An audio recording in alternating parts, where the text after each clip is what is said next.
வீட்டில் இருக்கிற ரேஷன் பொருளை மட்டுமே வச்சு செய்யக்கூடிய ஒரு சூப்பரான ஸ்வீட்டுங்க. வெளியில் நல்லா கிறிஸ்பியாக உள்ளே நல்லா சாஃப்டாக இருக்குங்க. அந்தளவுக்கு டேஸ்டியான ஒரு ஸ்வீட் ரெசிபி எப்படி பண்ணுறதுன்னு பார்ப்போமா? ரொம்பவே சிம்பிளாகவும் இருக்கும், ஈஸியாகவும் பண்ணிடலாம். ஓகேங்களா? இப்போது ஒரு பாத்திரத்தில் ஒரு கப்பு நம்ம என்ன செஞ்சுக்கலாம்னா, நம்ம ரேஷனில் உள்ள கோதுமை மாவு போட்டிருக்கேன். இந்த கோதுமையை வாங்கி கழுவி திரித்து வச்சுருக்கேன்.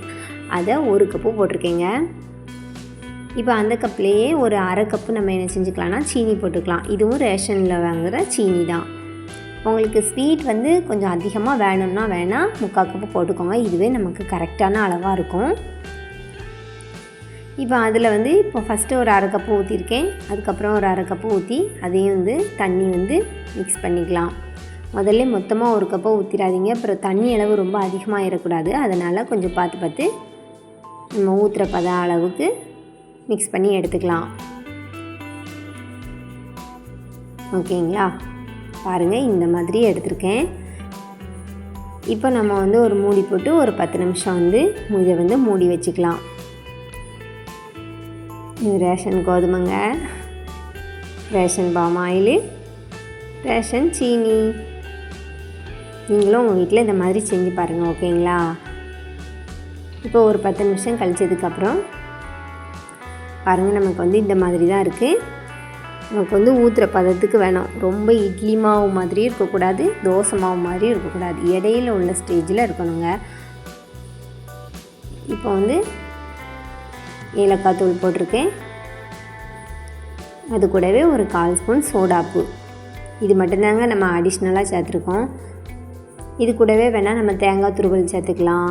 வாழைப்பழம், ஒரு வாழைப்பழத்தை நல்லா மசிச்சு சேர்த்துக்கலாம். அது ரொம்பவே இன்னும் டேஸ்ட்டாக இருக்கும்.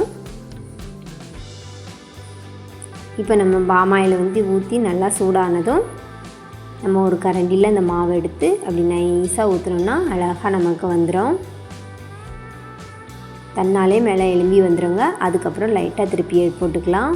பாருங்கள், சூப்பராக புசு புசுன்னு இருக்கோங்க. இது நம்ம கோதுமை அப்பம் அப்படின்னு கூட சொல்லலாம். இப்போ நல்லா அகலமான பாத்திரம்னு நினச்சிக்கோங்களேன்.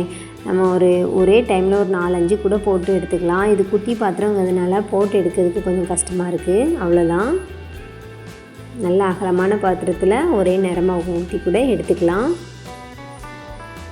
இப்போ உங்களுக்கு தண்ணி அளவு மட்டும் கூட ஆகிட்டு அப்படின்னு நினச்சிக்கோங்களேன். ஒரு 2 ஸ்பூன் அரிசி மாவு அல்லது ஒரு 2 ஸ்பூன் மைதா மாவு கூட சேர்த்துக்கோங்க. நல்லா கரெக்டாக வந்துடும். ஃபஸ்ட்டு ஒரு இதை ஊற்றி பார்த்துட்டு கரெக்டாக வருதான்னு பார்த்துட்டு அதுக்கப்புறம் அடுத்தடுத்து ஊற்றிக்கோங்க. சரிங்களா?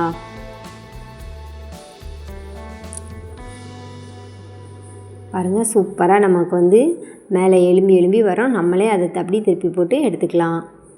நல்லா கோல்டன் ப்ரௌன் கலர் ஆனதுக்கப்புறம் எடுத்துட்டா சூப்பரான நமக்கு அந்த கோதுமை அப்பம் ரெடி. வீட்டில் இருக்கிற நம்ம ரேஷன் பொருளை மட்டுமே வச்சு செஞ்சுருக்கோங்க. வேறு எதுவுமே நம்ம சேர்க்கலை. இந்த தீபாவளிக்கு இந்த மாதிரி செய்யுங்க. நம்ம எந்த ஒரு காசுமே கொடுக்க வேண்டாம். நெய் அது இதுன்னுட்டு வாங்க வேண்டாம். நம்ம சிம்பிளாக வீட்டில் இருக்கிறத வச்சு செஞ்சாச்சு. இது ரொம்பவே டேஸ்டியாகவும் இருக்குங்க. உள்ளே நல்லா சாஃப்டாக இருக்கும். பாருங்கள், என் பாப்பா அழகாக பிச்சு காட்டுறாங்க. இந்த வீடியோ பிடிச்சிருந்தா லைக் பண்ணிவிட்டு நம்ம சேனலை சப்ஸ்கிரைப் பண்ணிக்கோங்க. பாய்.